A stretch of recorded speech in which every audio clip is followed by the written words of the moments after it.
What we got going on here, Brex? I'm putting a McLeod RST clutch in a 2003 Corvette Z06. Customer had some problems with the factory clutch in it, and it's got a few upgrades done to it. Still naturally aspirated, but this McLeod RST twin disc clutch. And we always use the steel alignment tool.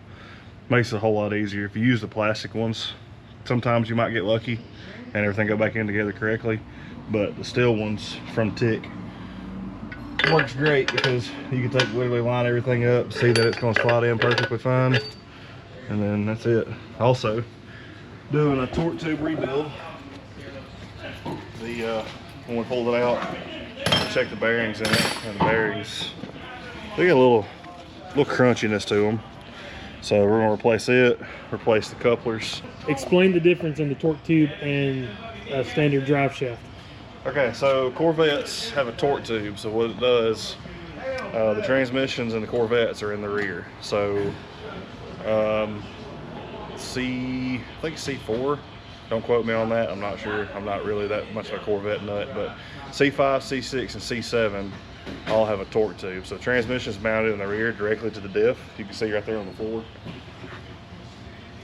And they have what's called a torque tube. So basically what it does is it has an input shaft here, it's got a capture bearing up front and two capture bearings in the rear, and it has a drive shaft on the back side of it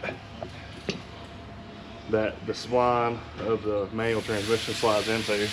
Basically, it's kind of like a drive shaft, but it allows, which I mean, essentially it is, but it's just an extension of the input shaft of the transmission.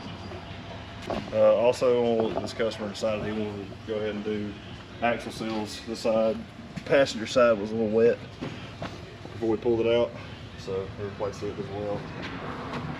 Also getting a Tick adjustable master cylinder and a brand new sleeve as well.